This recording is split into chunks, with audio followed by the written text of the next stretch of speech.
Bom dia, meus amados irmãos, a graça e a paz do Senhor Jesus, louvado seja sempre o nome do Senhor. Todas as coisas existem para o louvor da glória do Senhor. E até mesmo as falhas dos homens, Deus em sua sabedoria, pode de fato administrá-las para que seus bons propósitos se cumpram. O apóstolo Paulo, que nesse momento, capítulo 1, até o capítulo 3, tem como propósito mostrar que todos os homens são pecadores. Como nós veremos posteriormente, no versículo 9 do capítulo 3, temos nós mostrado que todos, tanto judeus como gregos, estão debaixo do pecado. Esse é o propósito, é a suma desse momento. Mas ele mostra que tanto gentios quanto judeus. Portanto, ele vai focando nos grupos para mostrar que não há distinção. Todavia, no capítulo 3, ele já começa com uma pergunta importante para aqueles que confiavam no fato de serem descendentes de Abraão. Qual é a vantagem do judeu? Ou qual a utilidade da circuncisão? Ele acabou de mostrar nos versículos anteriores que o que importava era que de fato eles andassem com Deus, porque a salvação sempre foi pela fé. Todavia, eles tinham algum tipo de vantagem, muitas sob todos os aspectos, principalmente porque aos judeus foram confiados os oráculos de Deus. Ou seja, o judeu não tinha de que se gloriar, tendo em vista que a salvação vem pela fé, por causa da graça de Deus desde o princípio, de modo tal que nunca foi por uma simples etnia. Mas, ao mesmo tempo, o gentio não deveria desprezar o judeu e dizer assim, está vendo, ele não tem mais utilidade nenhuma. Paulo diz de forma alguma. Há sim vantagens. Por quê? E aí ele até foca naquilo que é principal. Aos judeus foram confiados os oráculos de Deus. Lá na frente, no capítulo 9, o apóstolo Paulo detalha um pouco aquilo que Deus confiou aos judeus. Ele diz assim no versículo 4 e 5. São israelitas, pertence-lhes a adoção e também a glória, as alianças, a legislação, o culto e as promessas. Deles são os patriarcas, e também deles descende o Cristo, segundo a carne, o qual é sobre todos, Deus bendito, para todos sempre. Amém. Observe que o desfecho é Cristo, porque esse é o ápice, de fato, da participação, daquilo que Deus quis, né, fazer por meio dos judeus. Mas ele menciona diversos outros elementos, como ele falou aqui no versículo 2 do capítulo 3. Há várias vantagens, vários aspectos, né? Então, não deveríamos desprezá-los, porque Deus usou graciosamente. E ter a consideração pela instrumentalidade faz com que a igreja gentílica reconheça que todos os escritos são sagrados e todos eles que foram confiados aos judeus são palavra de Deus, a palavra de Deus. Então é importantíssimo para a igreja gentílica que ela mantenha seu olhar para a palavra do Senhor por inteiro, não desprezando esse ministério que Deus havia confiado para eles. Por isso, aquilo que nós temos dito várias vezes, Paulo está evitando um antissemitismo entre os gentios. Bem, mas aí começa uma série de perguntas retóricas. Paulo usa demais esse recurso para chamar a atenção dos seus leitores e trazer respostas que ou ele sabia que estavam sendo levantadas, perguntas estavam sendo questionadas, e ele traz as respostas, ou ele já está se antecipando. E ele diz, bom, e daí? Se alguns não creram, a incredulidade deles virá desfazer a fidelidade de Deus? Ou seja, bom, vantagens, tá, mas eles não creram. Mas o fato deles não terem crido desfaz a fidelidade de Deus? Por acaso Deus deixará de cumprir a sua vontade, a sua palavra, por causa disso? De forma alguma. De maneira nenhuma. Versículo 4.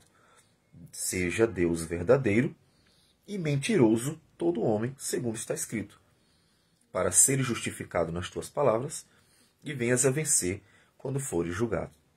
Ou seja, Deus sempre será fiel. Observe, apesar dos homens, apesar dos pecados dos homens, apesar de toda falha dos homens, Deus continuará fiel. Observe uma coisa importante. Deus é fiel à sua palavra. Ainda que ele tenha compromisso com o seu povo, porque ele fez aliança, ele é fiel à sua palavra.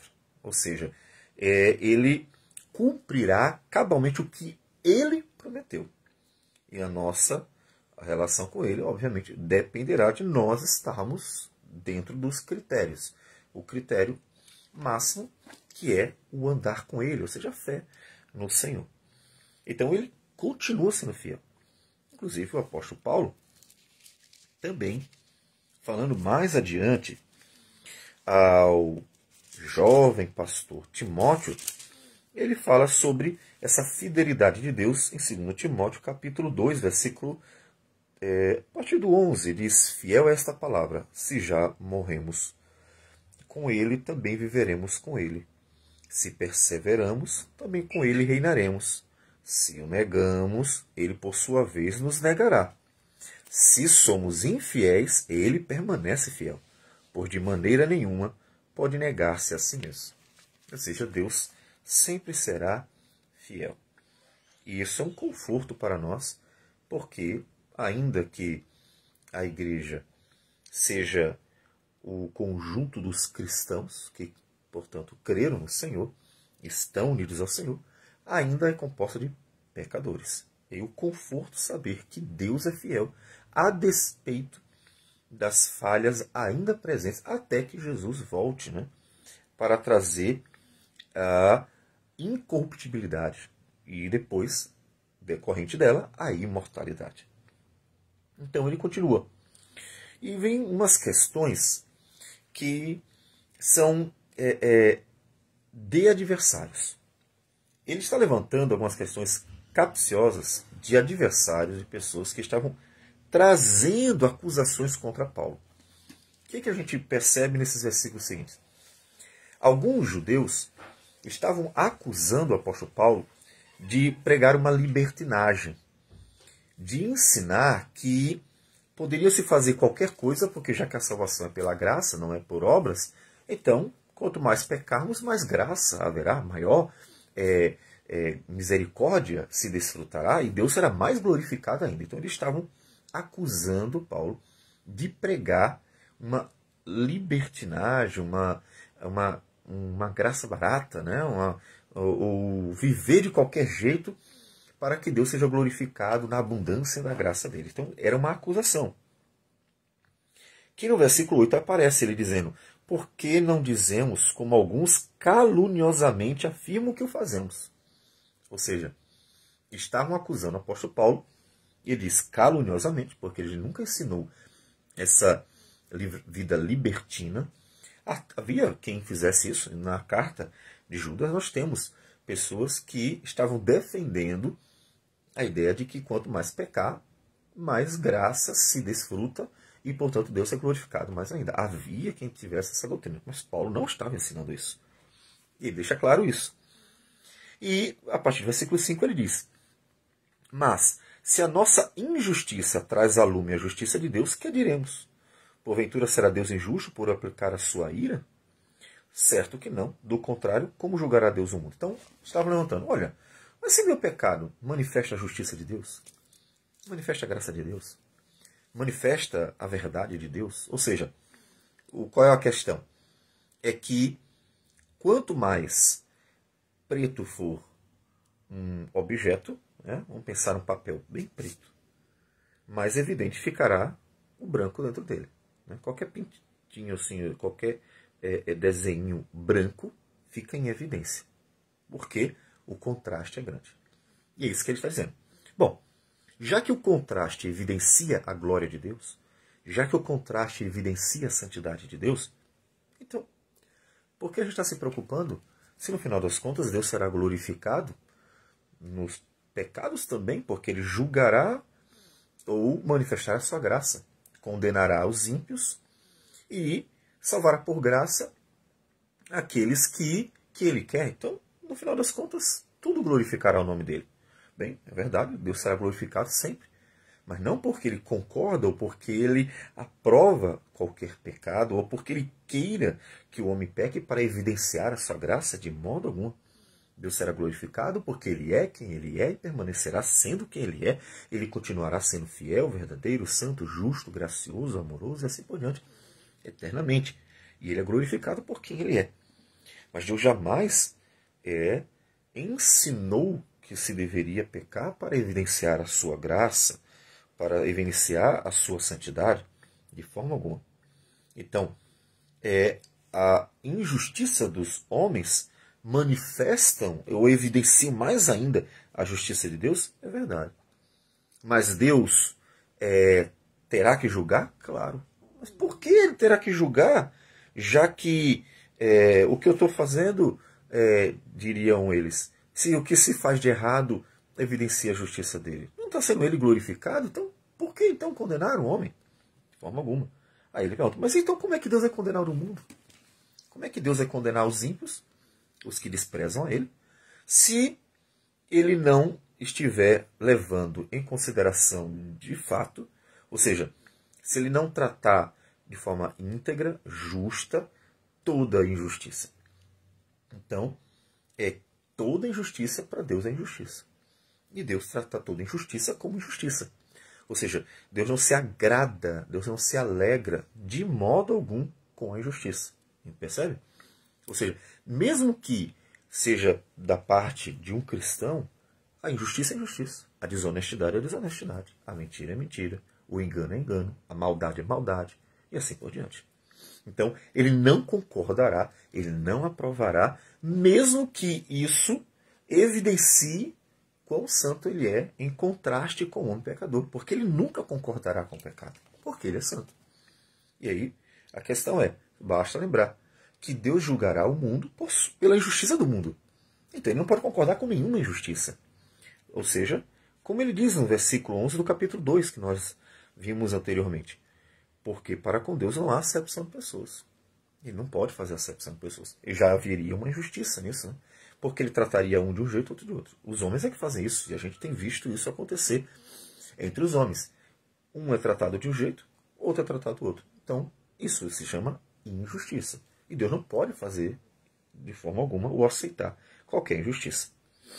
E se por causa da minha mentira fica em relevo a verdade de Deus, para a sua glória, porque eu sou ainda condenado como pecador?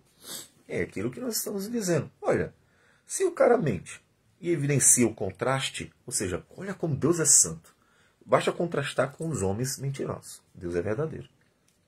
Então, por que ele se incomoda? No final das contas, ele é glorificado. Mas ele se incomoda porque ele não pode concordar com o pecado. Ele não pode concordar com o que é mal. E aí, tudo isso está sendo citado porque estavam caluniando o apóstolo Paulo, dizendo que ele estava pregando uma libertinagem. Mas o evangelho que Paulo pregava, a graça redentora, não é de forma alguma uma libertinagem. Era a graça de Deus para com pecadores arrependidos, que se humilham, que buscam auxílio, que buscam justiça naquele que é justo e justificador, Jesus, que buscam compaixão e perdão, não que não devam viver para a glória de Deus, mas que reconhecendo que não podem satisfazer a justiça de Deus, buscam a justiça daquele que tem, Jesus Cristo. E a pergunta final desse bloco vem dos adversários. Pratiquemos males para que venham bens. Observem que tipo de acusação estavam fazendo. Estavam dizendo que Paulo estava ensinando que quanto mais pecar, melhor, mais bênção vem, porque é graça no final das contas. Não era isso. Não é isso. E Paulo diz, a condenação destes é justa. Ou seja, eles vão ser condenados de forma justa por acusarem o evangelho que o apóstolo Paulo pregava, de ser um evangelho da libertinagem. Dizer que, peca de qualquer jeito, no final das contas a graça é que vai salvar. E não era isso que Deus estava ensinando. Portanto, o que Deus está ensinando? O evangelho nos ensina que Deus é compassivo, misericordioso e bondoso e possui em seu Filho aquele que morreu e ressuscitou, justo, que nunca pecou. Ele manifesta por meio de Cristo a graça redentora para aqueles que reconhecem sua miséria e percebem que, não tendo justiça própria, buscam em Cristo a justiça que ele tem. E aí Deus graciosamente perdoa, justifica e, portanto, salva porque confiaram nele. Mas confiaram nele para uma nova vida. O apóstolo Paulo vai falar isso ainda, claro, mas eu quero antecipar o fato de que o Evangelho nos chama ao arrependimento, nos propõe uma graça salvadora, mas também, junto com o perdão, a graça salvadora, junto com a justificação, concede para nós uma graça santificadora, ou seja, não é para continuarem desse jeito, é para que a partir daí, pela graça do Senhor, pela palavra, pelo Espírito, possam viver uma vida para a glória de Deus. Serão perfeitos? Não, não conseguirão ser perfeitos, mas estarão mais próximo possível de Cristo a cada novo passo, porque estarão sendo santificados a cada novo dia. Isso sim é o Evangelho. E assim, o apóstolo Paulo já responde os adversários que estavam caluniando, dizendo que ele estava ensinando coisas que eles não estavam ensinando. Então, observe bem o verdadeiro Evangelho, para que você não se iluda com falsos evangelhos por aí, porque o Evangelho é a justiça de Deus, a graça de Deus e a santificação que o próprio Deus opera graciosamente naqueles que se achegam a Ele humildemente. Vamos orar ao Senhor. Senhor Deus amado, bendito o Teu nome. Agradecemos por tudo. Obrigado, Senhor Deus, pelo Evangelho, porque Ele é a nossa esperança de vida eterna. Deus, porque nele temos a justiça do Senhor Jesus. Obrigado. Obrigado porque temos também visto o Teu operar, transformando e santificando a cada dia. Obrigado, portanto, por Tua graça manifesta no Evangelho. Receba a nossa oração e continue abençoando a igreja. Em nome do Senhor Jesus. Amém, Senhor. Que Deus abençoe a todos e tenham um bom dia.